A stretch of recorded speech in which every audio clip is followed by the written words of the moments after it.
ಫಲವೇ ಸುಖ, ಪಾಪದ ಫಲವೇ ದುಃಖ, ಪುಣ್ಯದ ಫಲವೇ ಸುಖ. ಪಾಪವ ಮಾಡಿ ಹುಳವಾಗಿ ಹುಟ್ಟಿ ನರಕದಲ್ಲಿ ಬೀಳುವುದಕ್ಕಿಂತ ಪುಣ್ಯವನ್ನೇ ಮಾಡಿ ಗಿಡಮರವಾಗಿ ಹುಟ್ಟಿ ಗುರುಕುಮಾರ ಪಂಚಾಕ್ಷರೇಶ್ವರನ ಪೂಜೆಗೆ ಸಲ್ಲಬಾರದೆ ಹೀನಮಾನವ ಅಂತಕ್ಕಂಥ ವಚನ.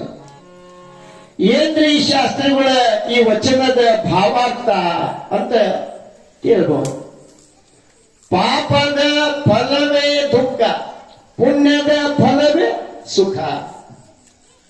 ನೋಡ್ರಿ, ಯಾವ ಮನುಷ್ಯ ಇಳಿಬಿ ಮೊದಲು ಮಾಡಿಕೊಂಡು 84 ಲಕ್ಷ ಜೀವರಾಶಿಗಳೊಳಗ ಶ್ರೇಷ್ಠವಾಗಿರ್ತಕ್ಕಂಥ ಮನುಷ್ಯ ಜನ್ಮದಲ್ಲಿ ಹುಟ್ಟಿ ಆತ ಮನುಷ್ಯತ್ವದಿಂದ ಬದುಕಲಿಲ್ಲ, ಬಾಳಲಿಲ್ಲ. ಅವನಲ್ಲಿ ಮಾನವೀಯತೆ ಗುಣಗಳು ಇರಲಿಲ್ಲ. ಅವನಲ್ಲಿ ಭಯ ಭಕ್ತಿ ಅಂತಕ್ಕಂಥದ್ದು ಇರಲಿಲ್ಲ. ಗುರುವಿಗೆ ತನುವನ್ನ, ಲಿಂಗಕ್ಕೆ ಮನವನ್ನ, ಜಂಗಮಗೆ ಧನವ ಕೊಟ್ಟು ನಿಶ್ಚಿಂತನಾಗುವವನೇ ಅಂತ ಹೇಳ್ತಾರೆ ಗುರುಗಳು. ಹಂಗ ಮನುಷ್ಯನಾಗಿ ಹುಟ್ಟಿ ಮನುಷ್ಯತ್ವದಿಂದ ಅವ ಬಾಳಿ ಬದುಕಲಿಲ್ಲ. ಅವ ಅಸತ್ಯತೆಯಿಂದ, ಅಧರ್ಮದಿಂದ, ಸುಳ್ಳು ಹೇಳಿ, ಮೋಸವನ್ನು ಮಾಡಿ, ಮತ್ತೊಬ್ಬರಿಗೆ ಅನ್ಯಾಯವನ್ನ ಮಾಡಿ ಅವ ಎಷ್ಟು ದಿವಸ ಬದುಕಲಿಕ್ಕೆ ಸಾಧ್ಯ ಅದ? ಅವ ಎಷ್ಟು ದಿವಸ ಬದುಕಿದ್ರು ಒಂದು ದಿನ ಸಾಯ್ತಾನ. ಅಂತವನಿಗೆ ಮೇಲೆ ಅಲ್ಲೇ ಜಾಗ ಇಲ್ಲ. ಪಾಪದ ಫಲವೇ ದುಃಖ, ಪುಣ್ಯದ ಫಲವೇ ಸುಖ. ಪಾಪವ ಮಾಡಿ ಹುಳವಾಗಿ ಹುಟ್ಟಿ, ಯಾವ ಮನುಷ್ಯ ಈ ಜನ್ಮದಲ್ಲಿ ಪಾಪ ಕರ್ಮಾದಿಗಳನ್ನ ಮಾಡ್ತಾನ ಅವ ನರಕಕ್ಕೆ ಭಾಜನನಾಗ್ತಾನ. ಮುಂದಿನ ಜನ್ಮದೊಳಗೆ ಅವನು ಹುಳವಾಗಿ ಹುಟ್ಟತಾನ. ಪಾಪ ಕರ್ಮಾದಿಗಳನ್ನು ಈ ಜನ್ಮದೊಳಗಾಗಿ ಮಾಡಿ ಮುಂದಿನ ಜನ್ಮದೊಳಗೆ ಹುಳವಾಗಿ ಹುಟ್ಟೋದಕ್ಕಿಂತ ಪುಣ್ಯವನ್ನೇ ಮಾಡಿ ಗಿಡಮರವಾಗಿ ಹುಟ್ಟಿ. ಮನುಷ್ಯ ಪುಣ್ಯದ ಕೆಲಸ ಮಾಡಬೇಕು, ಒಳ್ಳೆ ಕೆಲಸಗಳನ್ನು ಮಾಡಬೇಕು. ಯಾವುದೇ ಶಾಸ್ತ್ರಗಳು ಅದು ಪುಣ್ಯದ ಕೆಲಸ ಎಲ್ಲಿ ಸಿಗುತ್ತದೆ ಅಂದ್ರೆ ಎಲ್ಲರ ಹೋಗಿ ದುಡ್ಡು ಕೊಟ್ಟರೆ ಕಿರಾಣಿ ಅಂಗಡಿಯೊಳಗೆ, ಬಜಾರ್ದೊಳಗೆ, ಜಾತ್ರೆ ಒಳಗೆ ಸಿಗುತ್ತದಲ್ಲ.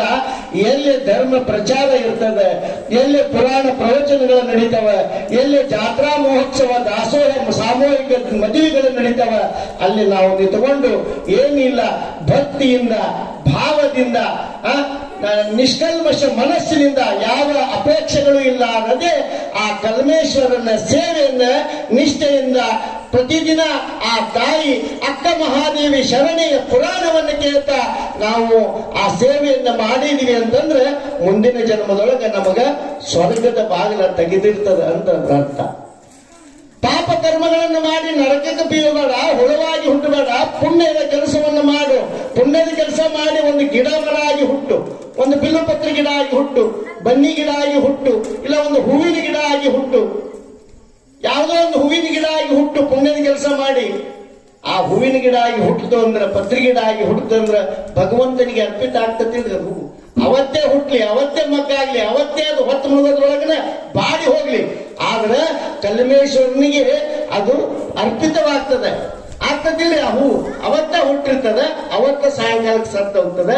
ಅವತ್ತೇ ಹುಟ್ಟಿ ಅವತ್ತೇ ಅದು ಬಾಡಿ ಹೋದ್ರು ಕೂಡ ಕಲ್ಮೇಶ್ವರನ ಪಾದಕ್ಕೆ, ಕಲ್ಮೇಶ್ವರನ ಮುಡಿ ಮೇಲೆ ಏರಿಸ್ಲಿಕ್ಕೆ ಅದು ಪುಣ್ಯದ ಕೆಲಸ ಮಾಡ್ತಕ್ಕಂಥದ್ದು ಗಿಡಮರವಾಗಿ ಹುಟ್ಟಬೇಕು. ನಾವು ನೆರಳು ಕೊಡುತ್ತದೆ.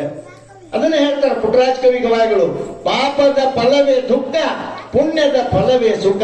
ಪಾಪವ ಮಾಡಿ ಹುಳವಾಗಿ ಹುಟ್ಟಿ ನರಕದಲ್ಲಿ ಬೀಳುವುದಕ್ಕಿಂತ ಪುಣ್ಯವನ್ನೇ ಮಾಡಿ ಗಿಡಮರವಾಗಿ ಹುಟ್ಟಿ ಗುರುಕುಮಾರ ಪಂಚಾಕ್ಷರೇಶ್ವರನ ಪೂಜೆಗೆ ಸಲ್ಲಬಾರದೆ ಹೀನಮಾನವ ಅಂತಕ್ಕಂಥ ವಚನವನ್ನ ಇವತ್ತಿನ ದಿವಸ ಪೀಠಿಕೆಯಾಗಿ ಇಟ್ಟುಕೊಂಡು, ಅದಕ್ಕೆ ನಾವು ಏನಪ್ಪಾ ಅಂದ್ರ ಏನೇ ಮಾಡ್ಲಿ ಒಳ್ಳೆಯವರಾಗಬೇಕು, ಒಳ್ಳೆ ಕೆಲಸ ಮಾಡಬೇಕು, ಸತ್ಯತೆಯಿಂದ ನಡಿಬೇಕು, ನಿಷ್ಠೆಯಿಂದ ಬದುಕಬೇಕು. ಮನುಷ್ಯತ್ವದೊಳಗೆ ನಾವು ಮನುಷ್ಯರಾಗಿ ಹುಟ್ಟಿದ್ದೇವೆ ಅಂದ್ರೆ ಮನುಷ್ಯತ್ವ, ಮಾನವೀಯತೆ ಗುಣಗಳನ್ನು ನಾವು ಅಳವಡಿಸ್ಕೋಬೇಕು. ಏನೇ ಇಲ್ರಿ, ಮನುಷ್ಯನನ್ನು ಕಾಪಾಡ್ತಕ್ಕಂಥದ್ದು ಅವನ ಗುಣಗಳನ್ನು ಬೆಳೆಸ್ಕೊಂಡ್ಬಿಟ್ರೆ ಮುಗಿದು. ನಮ್ಮಲ್ಲಿ ಒಳ್ಳೆ ಗುಣಗಳ ಇದ್ದು ಅಂದ್ರೆ ಒಳ್ಳೆ ಕೆಲಸನ ಮಾಡ್ತಾ ಹೋಗ್ತೀವಿ.